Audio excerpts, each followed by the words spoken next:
All righty. Hello, everybody. Welcome to the Forecast Ready SaaS Metrics webinar. So glad you all decided to join us today. I'm joined here by Ben and Tina. We'll do some intros in a moment. I'm going to let some folks trickle in. I'm sure some people are coming in from back-to-back meetings, maybe grabbing some lunch. So in the meantime, I have two questions. One is the obligatory webinar question. Where are you dialing in from? We all love seeing where people are coming in from. And the second question is, what are you hoping to get out of today? Because I'm hoping that today is really valuable for everyone joining us. So we'd love to see, what you're trying to get out of the session and what you're hoping to learn. And so while those answers are coming in, I'll go ahead and start with some intros, starting with myself. My name is Will. I'm part of the marketing team at Maxio. And a little fun fact about me is I got my finance degree from UGA. So go dogs. I have to say that or they'll come after me. I started my career in finance and quickly pivoted to marketing and tech. So it's been a lot of fun working at Maxio, learning more about finance and accounting than I ever did in college, which is always fun. I'll let Tina introduce yourself, and then Ben, if you want to introduce yourself after. Sure. Hi, I'm Tina Christofferson. I'm our VP of Finance at Maxio. I've been here for 2 years working in the application and learning it. So I'm very excited to share with you what I use and how I've evolved our FP&A process with using the Maxio information. Greetings, everyone. Ben Murray here. My background quickly, I worked in the airline industry, then got into software in the early 2000s, came up through the ranks of FP&A. So any FP&A folks out there, put that in the chat. Became a SaaS CFO at founder-owned and private equity-backed businesses. Usually say I'm dialing in from Denver, so I'd love to hear where you guys are dialing in from. But now just moved about 2 months ago, now in Scottsdale, Arizona. So living the desert life here. So great to see everybody and some familiar names out in the attendees here. So thanks for joining. Hey, congrats on the move. I didn't know that. Very exciting. Well, awesome. Well, let's start with the agenda. So starting off, we're going to go into some best practices for revenue forecasting. And that's something I actually want to double tap on. This is going to be focused on revenue forecasting. I know our title is kind of broad, SaaS Forecast Ready SaaS Metrics, but this is directly applicable to revenue forecasting. And then after that, Ben is going to be walking through his forecasting template, which we're going to be sharing out after this webinar. And then after we see that template, we're going to be looking at the metrics Maxio produces that Ben is able to pull into his template. Following that, we'll have our Q&A. And so a little bit of housekeeping for the Q&A. We have a mix of Maxio customers in here, as well as people that are just not familiar with Maxio at all. And so the hope is for this Q&A to be really focused on this revenue forecasting so that everyone can get as much value as possible during this session.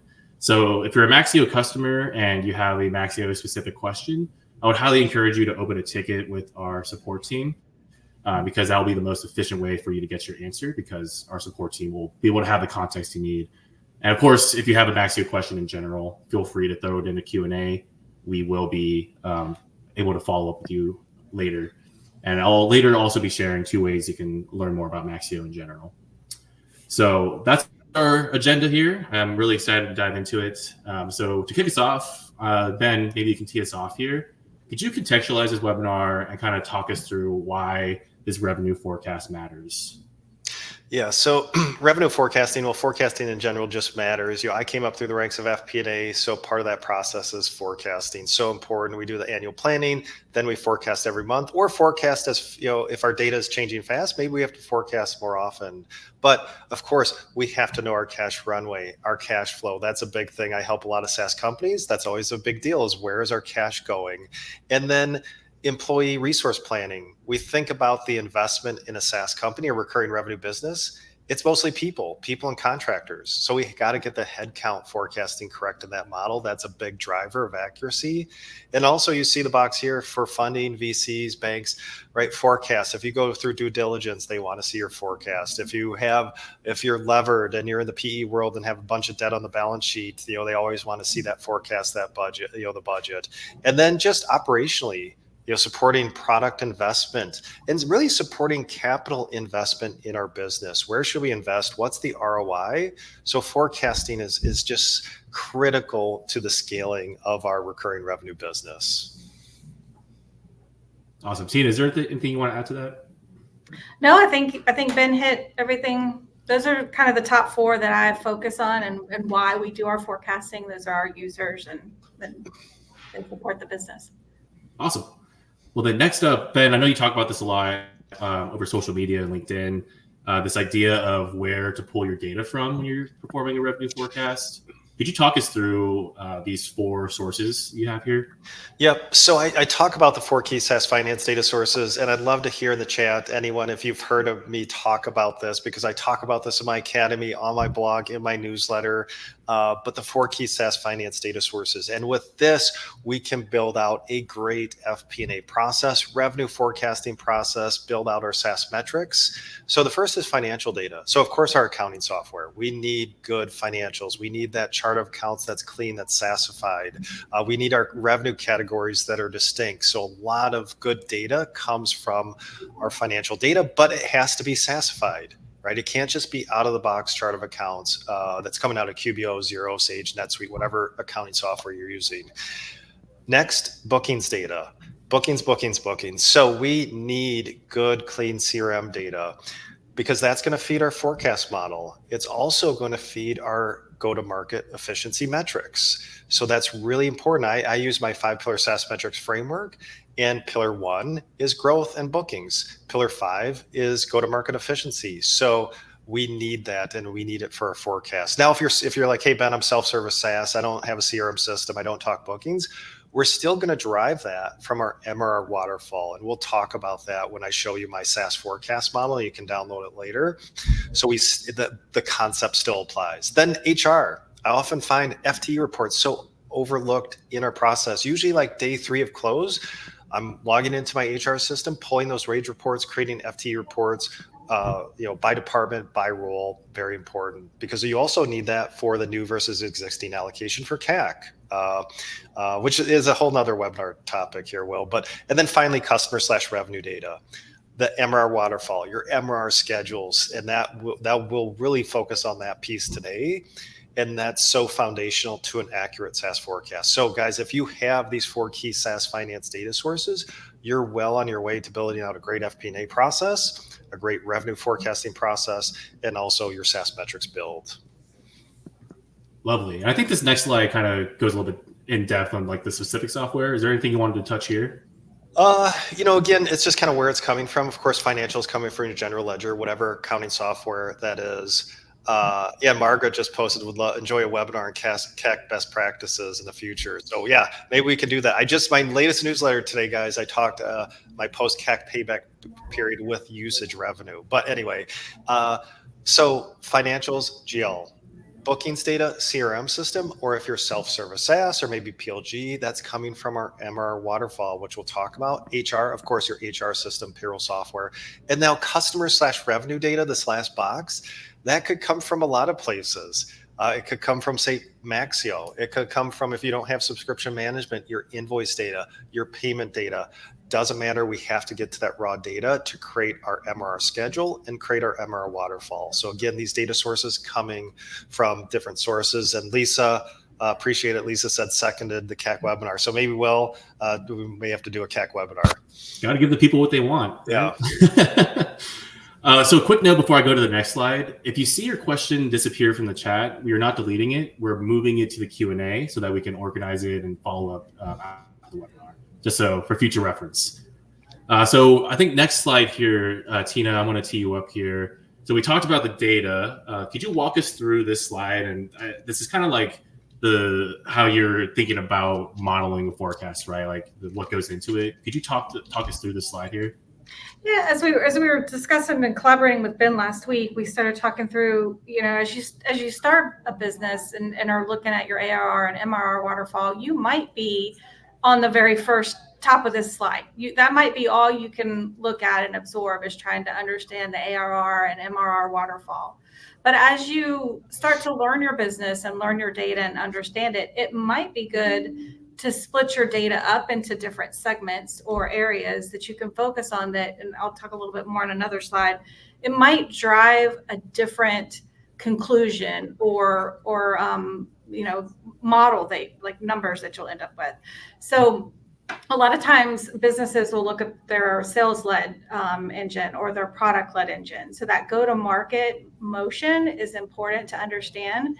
So you might want to be able to split your data to be able to support that view and that look. Another thing that you might want to consider as you grow with the company or as your business adjusts is your segment. And you could have startups, you could have mid-market, you could have strategy. A lot of different businesses will identify those based off maybe their customers' revenue stream or their headcount model. So segmentation might be something that a company would want to expand on. And then potentially geography, because we all know different parts of the country and the world might have a little bit different drivers or different economic modeling. So, it's just something to consider. And we put key assumptions because it depends on your business. You could have other things that you want to split your data out in that could potentially result in different modeling that you might have. So this is kind of a visual, if that would help folks as they're trying to think of ideas of how to segment their data or their different drivers. Awesome. Ben, is there anything you want to add here? Yeah, so important. Segmentation is so important, but always like, hey, let's just start at the top. Let's build out that process. Let's get that MR waterfall. And then how should we segment? Do we have different go-to-market motions? Do we have different ICPs, firmographics, geos that we want to segment the data? Now, we don't want to go crazy, but we do need enough segmentation where the characteristics of those segmentation then makes sense that then we can set up our revenue forecast appropriately. My classic example, if we have an enterprise offering an SMB, we don't want to forecast that together. We don't want to build the metrics together on that data set. We've got to separate it because commingled, it's just too generic to use. Yeah, great points there. And I see a question in the chat asking to elaborate on what revenues to include or exclude from ARR. And I think the next slide will touch on that and we can expand on that question. So this next slide, Tina, I'm going to ask you to tee us off. I have a question for you and then a follow-up question for Ben. So we're talking about this ARR and MRR waterfall. We're calling it the forecast bedrock. But as I was making this, I kind of laughed to myself because in our planning session, Ben brought up this MRR waterfall and Tina had to stop and say, okay, when you say MRR waterfall, what exactly does that mean? And so we had to take a step back and do some basic definitions because what Ben calls an MRR waterfall, we call it the MRR momentum. So I thought it was important to kind of take a step back. And if this is such an important piece of a forecast, we should probably have the definition, iron tight. So Tina, maybe we could walk through this slide and talk through what goes into a waterfall or momentum. Yeah, so the revenues that we include in our ARR waterfall are the annual recurring revenue. So it's things that are going to auto renew, that are going to recur.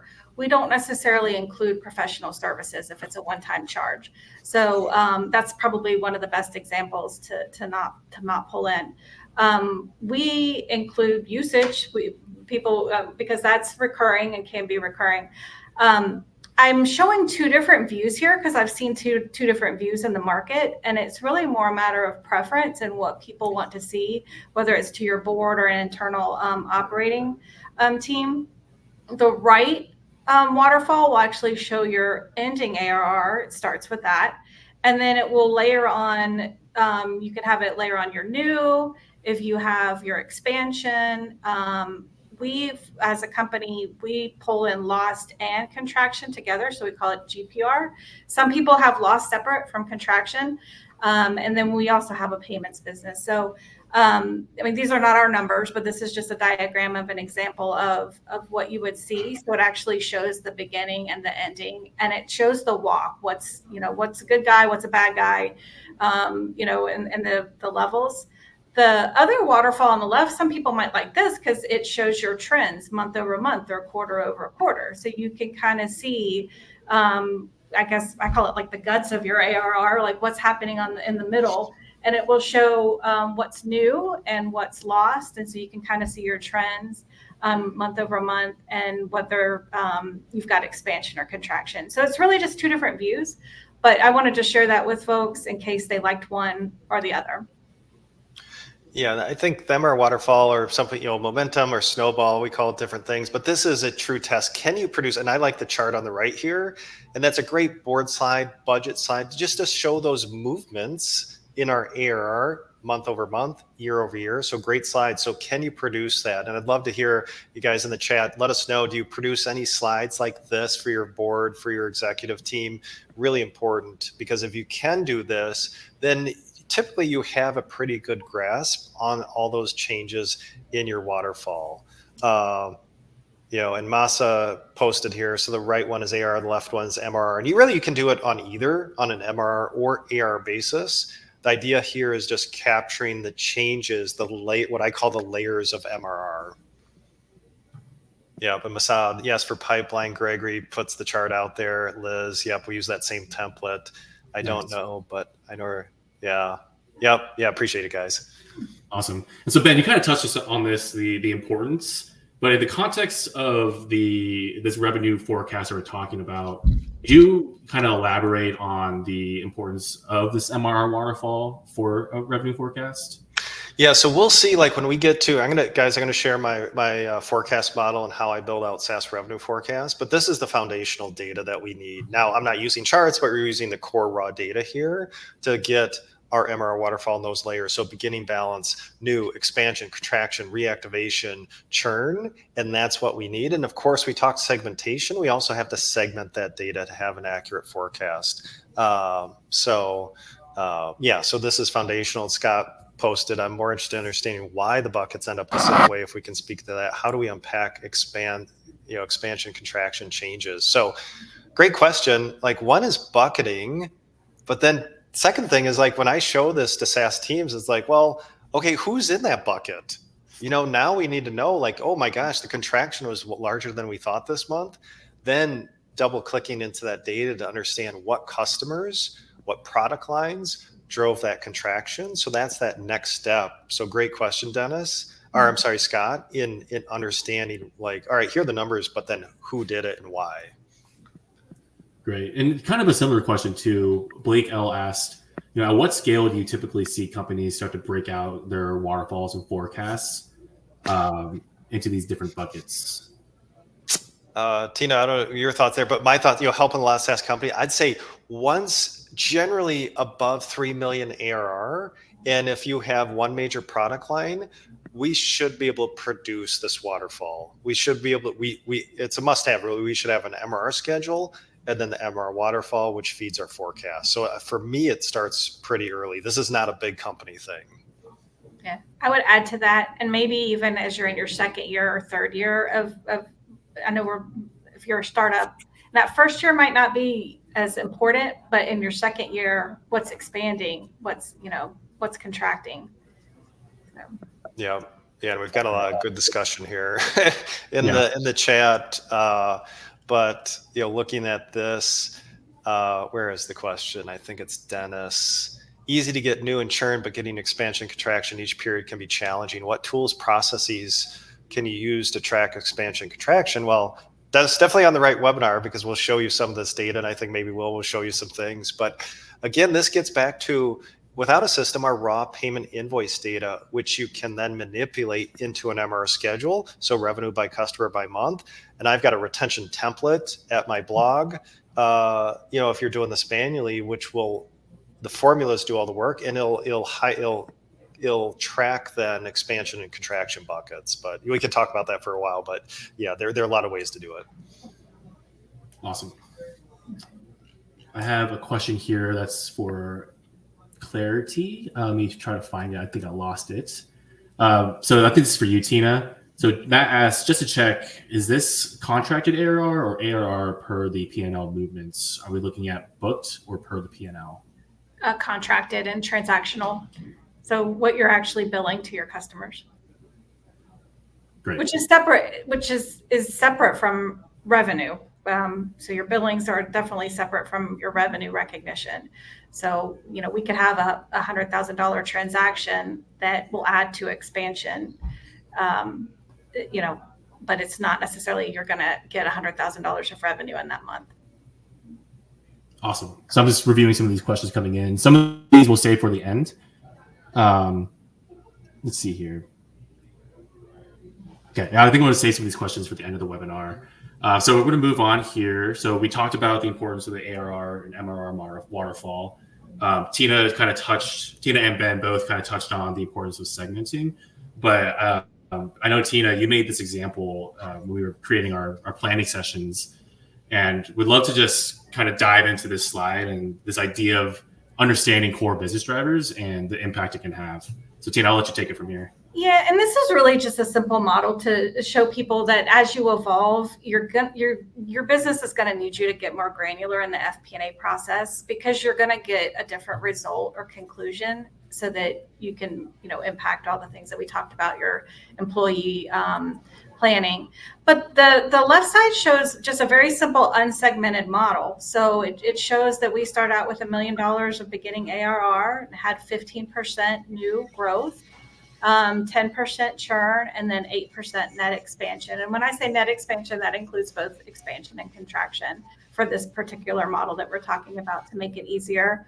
So you'll end up with ARR growth of 146,000 if you apply what you did last year to your budgeting model.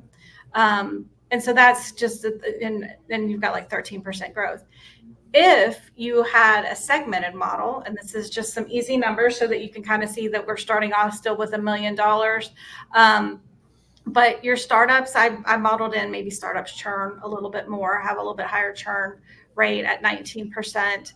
And that your strategic customers, your value is going to grow a little bit larger than your like a startup company. So this is basically resulting in different actual percentages on those areas of activity within your ARR model, which actually results in, when you budget those numbers, it will result in a little bit different growth percentage. Instead of 13% growth, you'd actually have a 14% growth in your modeling, which would help as you're investing, into your employee base or your, in engineering dollars or things like that. So it's just really just a simple view of that. This, as you get into different segmentation, you're going to get a different conclusion. And I've got a good factor here, but I mean, you could have potentially something a little bit worse, and you don't want to over forecast either. You want to get it as accurate as you can. Awesome. Yeah. I mean, what I'm seeing is forecasting is really simple, right? It's so easy. And I think, Ben touched on this too. He said, you don't want to go overboard. I try to keep it to 3 to 5 things, and really I'm a 3-person evaluation, because if not, you're going to get too much data, and then it's going to be overwhelming to analyze. So it's really just, but you've got to model it towards the business needs. But this one I just picked 2 segments. Some people stick to 3 to 5. So great. Ben, anything you want to toss in before we move on? Yeah, I think for everybody, we just have to figure out what are those segments, and usually, like Tina said, what does the business need to drive decisions dictates to me as a CFO. Okay, how do I set up my data structure? I've got to evolve with the company and what they need.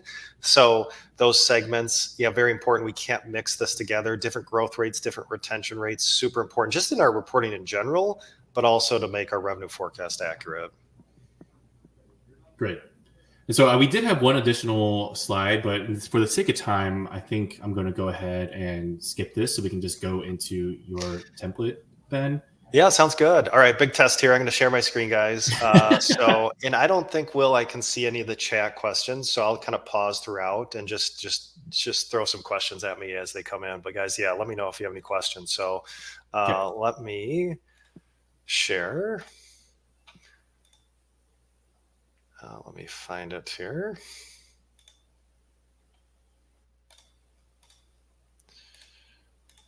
Let's see here.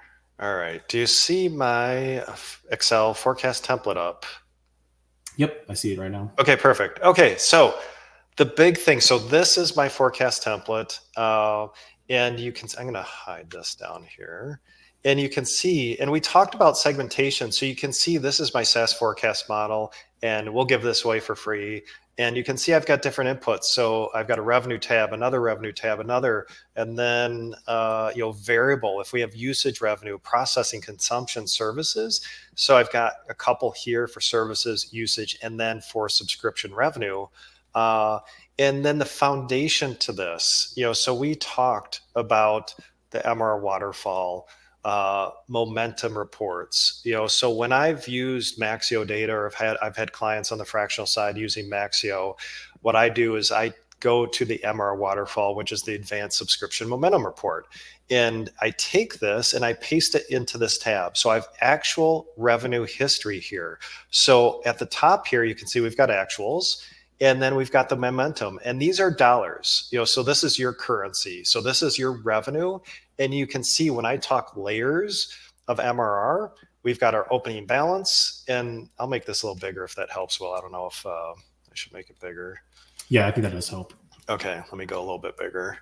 So you can see we've got our opening balance. Then we have new MRR coming in. We've got lost, expansion, contraction, and then our ending balance. Now for others, there may be reactivation layers if you're charging by credit card, but this is the basics. When I talk MRR waterfalls, this is what I'm talking about. This is what we need for an accurate forecast. So that's the first component.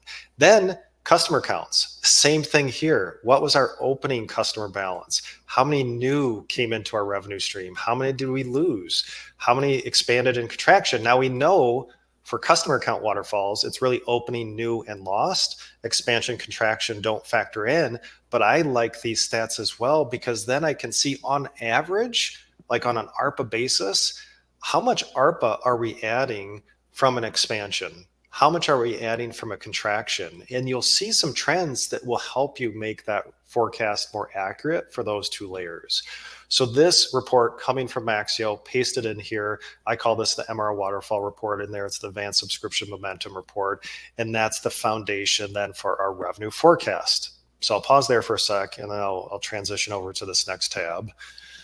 So if there are any questions out there, let me know.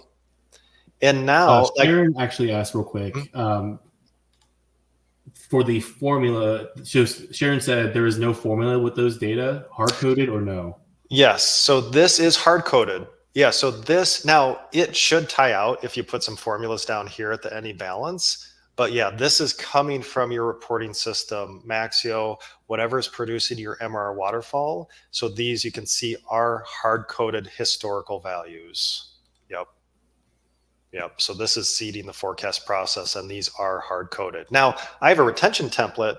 If you have your MRR schedule, these would be formulas, and it would calculate these buckets for you if you say you don't have a system like Maxio. So this is hard coded stuff. So this seeds it. So as we close out the books, it's March 12th. Hopefully we've closed out February, and now I'm starting my forecast process, running these reports out of Maxio, pasted in here. Now I'm set to go. Now I'm forecasting. Here's my forecast period in my model.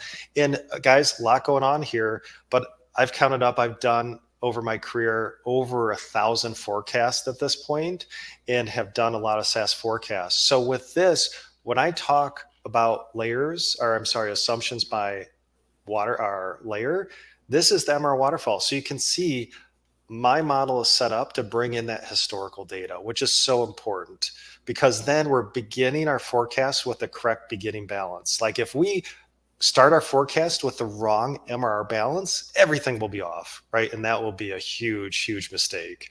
So I'm bringing in my historical data, which I love, because then I can see these patterns. Like this is how much new MRR I'm bringing in each month. Does my forecast track with that?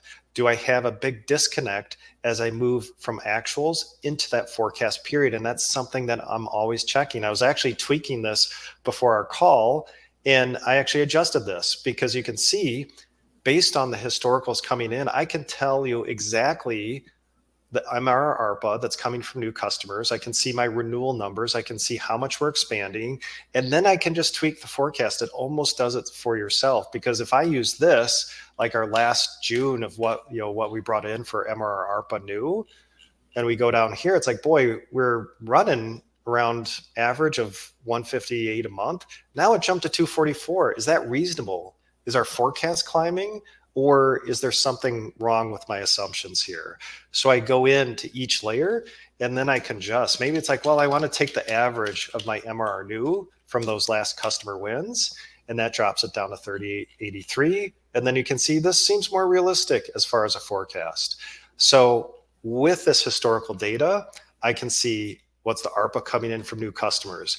I can see what we're expanding within our customer base and how much MRR is expanding in each month. And then that determines, okay, do I need to adjust that? Can I use 1.5 or should I use a different blended average? So I'll pause there, Will, just to see if there are any questions, comments here so far.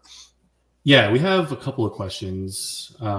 Marianne asks, do you recommend manual updates once the data is exported from Maxio? Yes, so that's where our FP&A expertise comes into play. So you can see I've highlighted these in yellow because I've tweaked this. Rather than use kind of the formulas out of the box, you can see the formula up here. Like if I brought this back into play, like it's just going to use this latest month to drive the forecast. But what I do is I go in and say, okay, expansion layer, we were running 1.9, 2. We had a little spike here. That's probably abnormal. I shouldn't forecast that. Then we're running 1.4, 1.5. So maybe 1.5 is a good number going forward. Or maybe I want to use a blended average or something like that. So I come in here and that's where that judgment comes into play. Plus, of course, your pipeline, hooking this up with your sales forecast, working with your VP of sales. So I'm going into each layer. And then here I'm looking at my downgrade layer. Okay, what should that assumption be? Then I'm going into my churn layer. What should that assumption be? So I'm fine tuning each assumption for each layer of MRR. And of course, new will be driven by my sales pipeline, like how many new customers are coming in. So I'll pause there. So assumption for each layer of MRR. Great. So this is what I believe makes a really accurate forecast where we paste in that data and then I look at each layer and see if that makes sense, work with my sales team. And again, you can see this is kind of driven by like this, visitors to our site, but you can set up that top of funnel any which way you want. Or if it's bookings based, how many new customers are we expected to land in our pipeline and in our pipeline forecast, and you can adjust that. So again, a lot going on here. We've got my customer renewal waterfall in here. And I saw there's like a cash kind of question in there and MRR waterfall builds, but this makes it really accurate. Plus, are we invoicing monthly? Are we invoicing annually? When are we invoicing? Because that also has a cash impact on your cash flow and when that cash is coming in. So again, this is my process. And we talked about segmentation. So maybe this is my enterprise customer base. But if I have an SMB product line, I'm going to come over, set it up in this tab, because we can't commingle that data. So we're going to look at the firmographics, the segmentation. And like Tina said, we don't want to get too fancy here and have like 20 revenue tabs. Otherwise, that's just too tedious to maintain. Great. Yeah, it looks like some of these questions are going to be Maxio specific. Okay. So we're going to make sure to follow up with those after the fact. Okay. And Jesse, Jesse, I see your point. This needs to be in Maxio. Totally agree. I think our product team is aware of it, and it's a question of what to prioritize, right? So definitely we'll pass on that feedback to our product team now. So thanks for sharing. Yeah. So this again, I'm doing this every month for my client base. I did this as an in-house SaaS CFO, and really no longer do I like to not have historical data where we're just saying, all right, this product line, I've got, 2.2 of MRR. And I don't have any historical data. I don't know any trends. I don't know any retention patterns, and that's just such a hard way to forecast. And I've been in those board meetings or VC board meetings like, hey, Ben, what's our assumption for churn? Like, how much are we churning out? And if you just have this generic forecast, it's just hard to support your revenue assumptions. So Will, let me know if there are any other questions here. I can hang here for a second. If not, I'll stop sharing and we'll keep rolling here. Yeah, I think some of our questions are going to be better suited for the end of the webinar, where it's more general forecasting. Yep, sounds good. Yeah, so I think if you have any questions, feel free to add them, and we'll make sure to take a look at it. One question from Ezekiel is, do you look at expiration dollars profile to estimate lost MRR?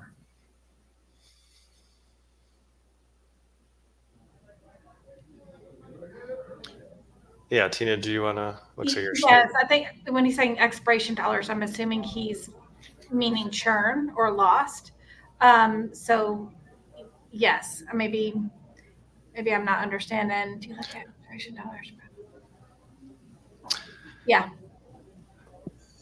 Yeah, I think, it must be churn. And we could talk renewal rates here, if you're annual invoicing and what your renewal rate patterns are versus gross revenue retention, for example. So again, it depends on how you're invoicing annual, all that stuff. But again, if you know gross revenue retention, net revenue retention, your MR waterfall, those layers, that's going to really help you. And then getting fancier into renewal rates, timing of that cash coming in. So I think as I'm reading the question, I understand. So Ezekiel, you're basically talking about like if a customer expires, that's kind of where some of the metrics come into play. Like if you know your GRR and you typically maybe retain 90% of your customers, you can assume maybe 10% of what's expiring within that month would be within your churn forecast. So anyway, sorry I didn't understand your question right away, but I think that's what you're asking. Yeah, and that if you're tracking renewal rate and you're invoicing annually, in my template, you can set it up for ARR. So if you invoice someone, if you have a customer renewing today, that customer comes in 12 months from now, and you can fine tune that, so you can kind of look at both gross and then renewals. Yeah. Great. And I'm seeing some questions about the product direction of Maxio. So I'm not part of the product team, so I won't be able to speak to that directly, but I will be sure to compile this feedback and make sure that it gets passed on to our product team. So just so that we're on the same page. I'm not trying to ignore you, I'm taking note of it, and we will be passing it on, okay? Perfect. So next, I'm going to be showing a little bit of Maxio. And Ben kind of showed his template and how he's copying and pasting some exports from Maxio directly into that template. And so we're going to just be diving into that together. But as a quick caveat, and I guess setting expectations, so Maxio is a billing and financial operations tool. So we're going to be talking about SaaS metrics specifically and how it relates to revenue forecasting. But Maxio really covers things from usage billing to automating accounting workflows like revenue recognition and collections. And so we have two options for y'all if you're curious to know more about Maxio holistically, or if you want a deeper dive into metrics itself. So number one, if you see in the blue box above in the chat, you'll see a link to a live product demo that is happening tomorrow at 1 p.m. Eastern. That's going to be led by our Director of Solutions Engineering. He probably knows Maxio better than the back of his own hand. And so he is going to be leading that session. So if you have any specific Maxio questions, that's going to be a great resource to use and utilize to kind of get face-to-face with this Director of Solutions Engineering. Option number two, so if you've been curious about Maxio, I mean, we've been working with Ben for a number of years now, and we're actually offering Ben Murray subscribers who are curious about Maxio, want to learn more. If you meet with our sales team this month, we're going to be offering a 15% discount if you decide to move forward with us.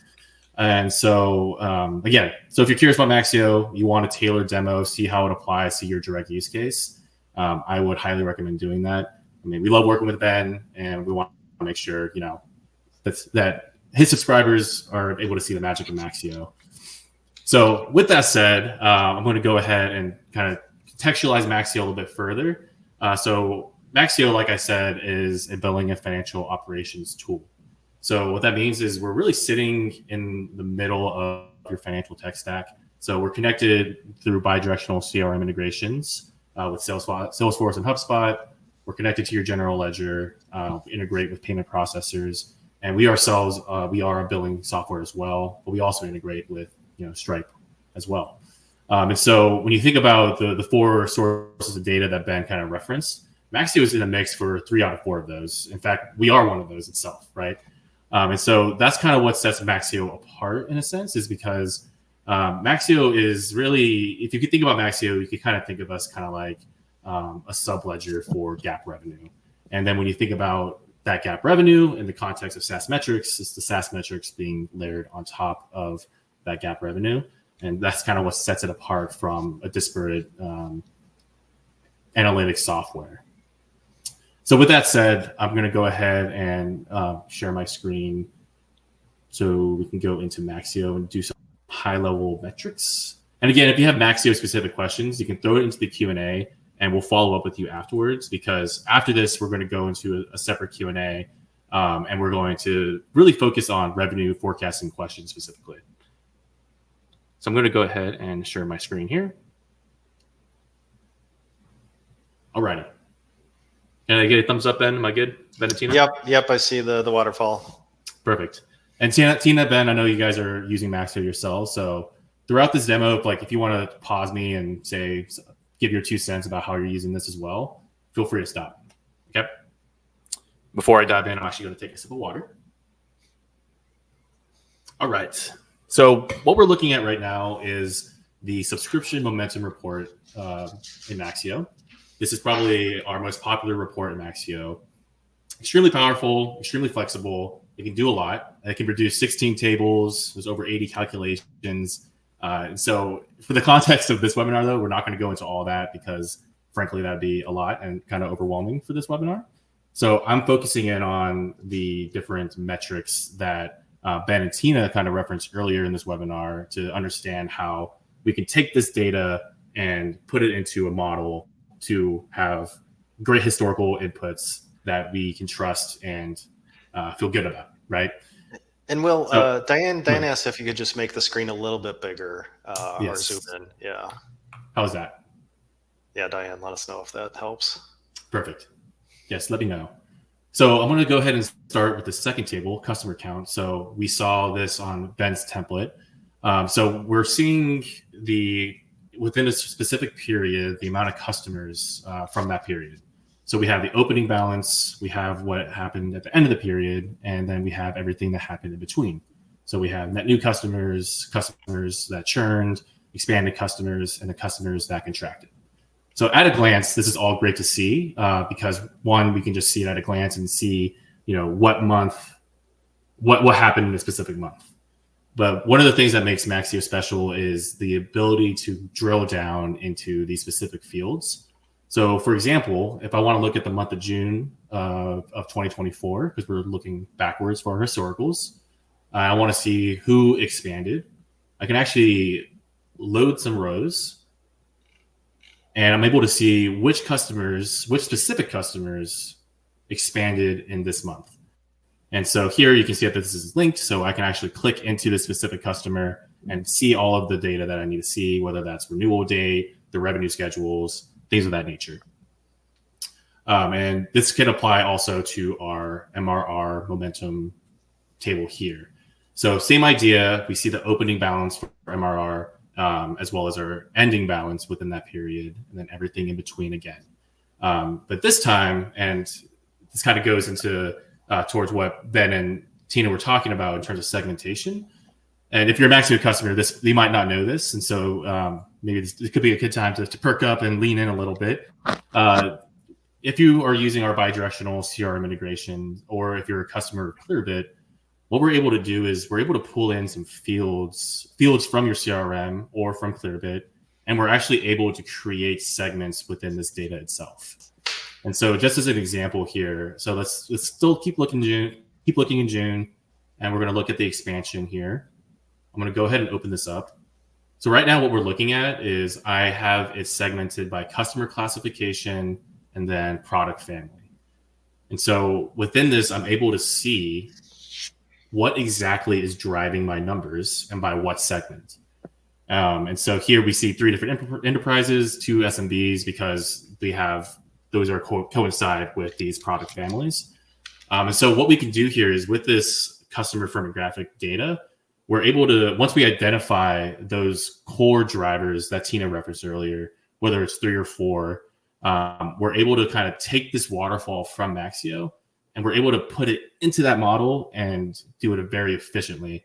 That way, there's no need to massage data and create VLOOKUPs and kind of create a big Excel mess, so to speak. And so that's one of the really powerful things about Maxio is this ability to segment based on customer firmographics. And the same idea is, that drillability. And let's say though so this is the MRR view, but let's say you actually want to model off of ARR or quantity. So if I go into edit here, I can actually change this view fairly easily here with this use amount. So I'm actually, go ahead, Ben. I was going to say, Will, while you're there was a question from Alan about parent-child reporting, parent sub-customer reporting. And I know, and I mentioned I've run it at a parent contract level, so you can run it kind of two versions based on, if you do parent-child relationships are important. Yeah, and definitely. Within Maxio, you can definitely do the multi-entity reporting with parent-child. I'm not going to show that here just because I have everything pre-pulled up, and the nature of live demos, I want to make sure nothing gets wonky. But definitely you can do that. And after this, make audience one of our marketers behind the scenes. If you can mark that as Q&A, I'll make sure to follow up with you to show you what that could look like. So I'm going to go ahead and show you what it looks like from the ARR perspective. So the last report we saw was MRR. This is now ARR momentum. And so rather than seeing it from an MRR perspective, now we have our data in ARR. So if you have different assumptions or if you want to model it based on ARR rather than MRR, you have the option to do so here. But then let's say someone says, okay, great. We can see our revenue based on monthly MRR and annual recurring revenue.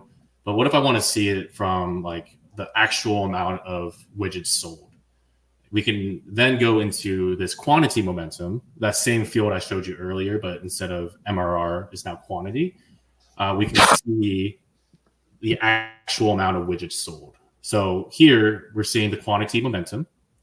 I have the expansion field pulled up here so that we can see what's impacting the month of June.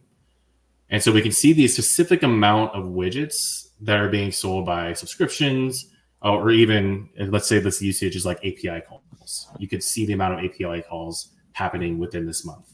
So whatever way you're trying to model, I think Maxio is flexible enough and powerful enough to kind of give you the data that you really need. And what I just showed you, these two tables that Ben kind of puts directly into his forecast, it's kind of like the basics of Maxio, really. This is like extremely powerful, but it's kind of like scratching the surface a little bit. And so I'm going to go ahead and show you, two more tables the first one is going to be additional MRR metrics. So we have monthly churn rates, effective retention rate, period to period growth, period to period net growth rate, and then average new, average lost. And so we're kind of honing in on this average new and average lost view. Let's say you want to forecast off of net, like actual logos lost and earned in a given period rather than MRR, or maybe you want to do both. You can easily take this data and then pull it into a model and create a forecast off of that as well. And as I continue to scroll down here, this is going to be showing us our MRR net dollar retention. And so this is essentially an example of cohort reporting, which Maxio is pretty adept at doing. So what we're looking at here, I'm honing in on June for no particular reason. But if we're looking at June here, we can see 1 year prior in June of 2023, this specific cohort of customers was at 1.3 million in MRR roughly. And then at the end of that year, or end of this period, we ended about 1.4 million MRR. And so this is taking the cohort from this first period and moving it along throughout the year to show us the net dollar retention of 106%. So this isn't including any of the net new customers that came in during that, like throughout the year. We're seeing a specific cohort's movement over time. And so with this, it's kind of like if you're trying to do this in Excel, you're trying to do all sorts of VLOOKUPs. You have to make sure that you have the correct segment of customers and tracking it over time. And that can be challenging working out of a spreadsheet. And so this was a high-level metrics overview. And again, I highly recommend checking out our live demo tomorrow or meeting with our sales team if you want to get a lot more in depth, because they'll be very equipped to kind of walk you through how this could work for you. But in terms of this webinar, though, I hope this helps you see that Maxio is really able to help you kind of go from 0 to 100 for your forecast, right? You don't have to spend time massaging your data as much. You can take the historicals coming out of Maxio and begin your forecasting work without having to the heavy lifting of data analysis and checking everything's accurate and correct. Before I move on, Ben and Tina, is there anything you wanted to add here?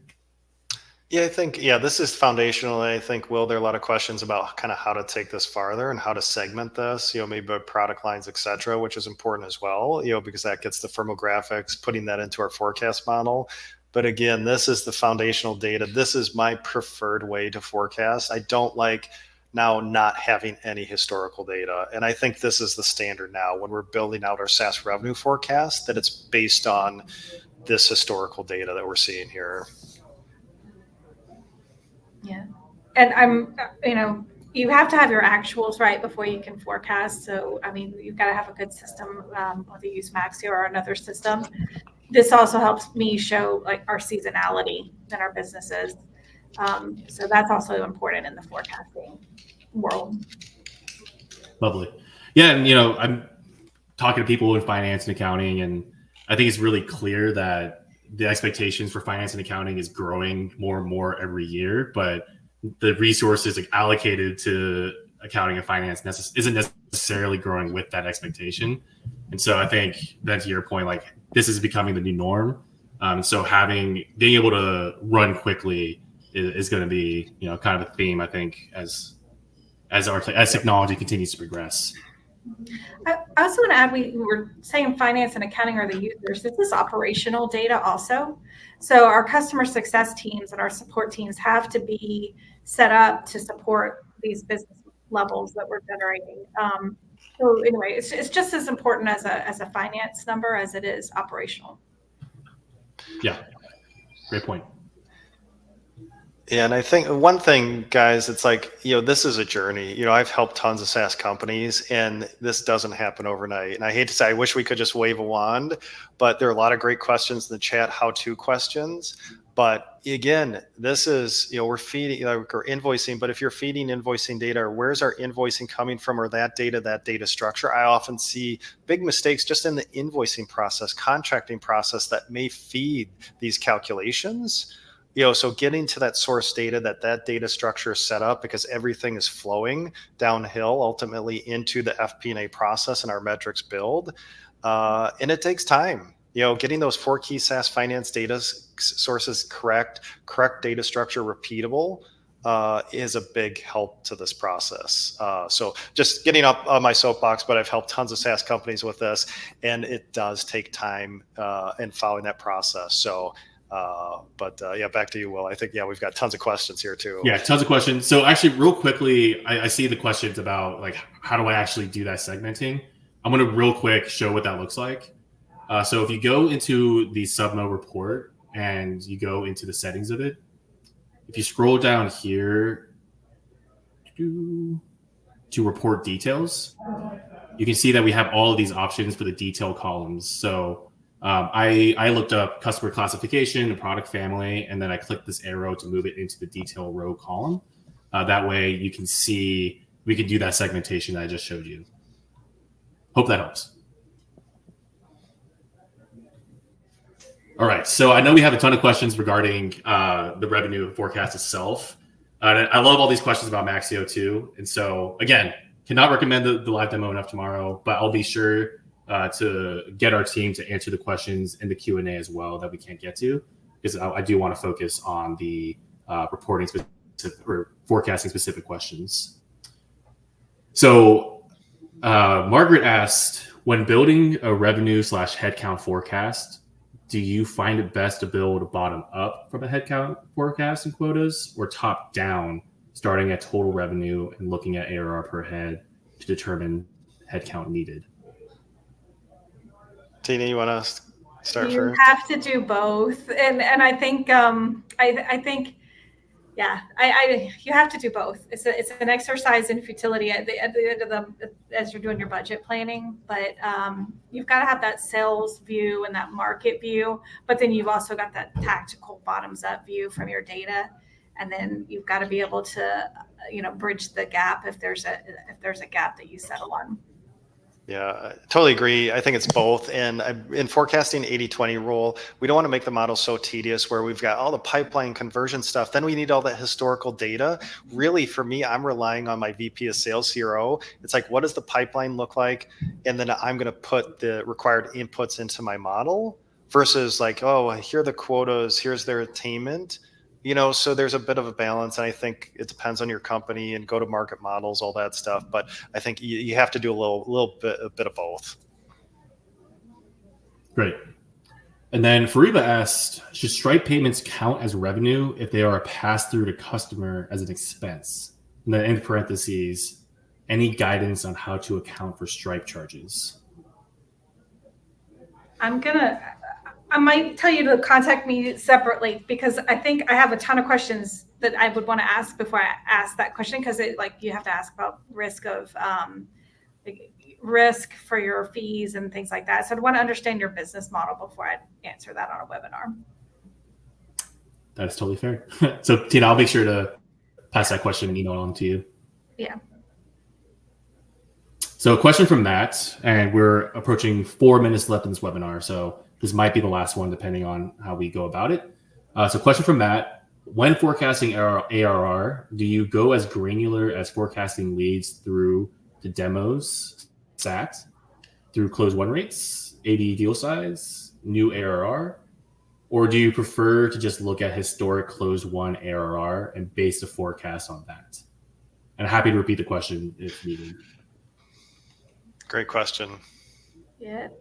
It's kind of the same question of bottoms up or tops down. So I think as Maxio has evolved and we've gotten more mature in our data and what we're looking at, we definitely go from, SAOs and BDR sales calls to pipeline and then to sales leads and things like that. So we've evolved over the years to look at that level of driver into our new ARR. But we also match it with some trends too and seasonality to see if they match up. Yeah, and that's the 80/20 rule, because usually like your sales side hopefully has all those conversion rates following that pipeline, that funnel, where I'm not going to model that out in my forecast model. I think that's just too tedious, but I'm double checking their assumptions, all that stuff. And ultimately I need to know how many new customers are we winning? What's the ARR? What's the ARPA? And some basic inputs to make that new MR layer accurate. Awesome. And Mike, I'm going to quickly answer your question. I don't think I could speak to BI tools effectively. So Tina, this is going to be more relevant to you. The question is, what is the most common ERP solution / integration you see for growth stage SaaS entities using Maxio? Same question for BI tools. We work outside of Maxio with a lot of exported data to drive our KPIs. Yes. And I know our team uses NetSuite, so I don't know if you wanted to speak to that a little bit. Yeah, so on growth stages, I've seen QuickBooks, but those are the early stages. NetSuite, Intact.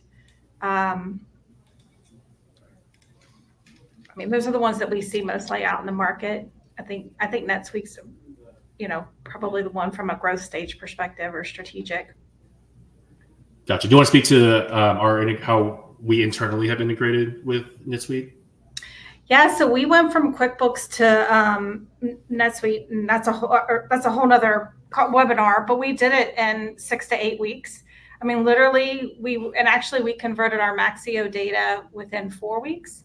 We switched the train track. We just took the integrations and moved them over, and we really just used NetSuite as a GL only application and for reporting and consolidation. So anyway, that's other options. I'm glad to talk to somebody. That's a whole other discussion. If somebody wants to call me, I'm happy to share that and how we did it, because it definitely, from a change management, it kept our entire back office billing and Maxio. Of course, we sell Maxio, so we want to use it. But it really kept, like, if we've got a startup that's on QuickBooks and Maxio, moving to NetSuite could happen within weeks, versus the 6 to 9 month implementations that you see or hear about in the market. Nice. Okay, buzzer beater question. This is gonna be our last one from Scott. In terms of developing segmentation, is that typically done through integrating back to your CRM? Oh, so segmentation. Well, one, it's like, well, how does your business manage your customer base? How do they want to view it? That really dictates it. And then it's like, okay, where is that? I say, like, where's the metadata stored? Sometimes I do see in CRM systems, that's where you're tagging firmographics, customer size, geo, whatever is important to you. But then we have to have that follow the data, so that's really important. So it could be your CRM system. But you have to figure out, okay, what are those segments we want to do, and what system then should hold that data and can be consistent across systems. Awesome. Well, I think that's all the time we have today. So Ben, Tina, thank you so much for the time you took to kind of lead this session. And thank you to everyone for joining us today. I think this was a lot of fun. Love the engagement. And hope to see you all tomorrow at the live demo. I think that's going to be a lot of fun too, I think. So yeah, thank you both. Thank you everyone for joining, and we'll see you guys next time. All right. Thanks everyone. Take care. Thanks, everybody.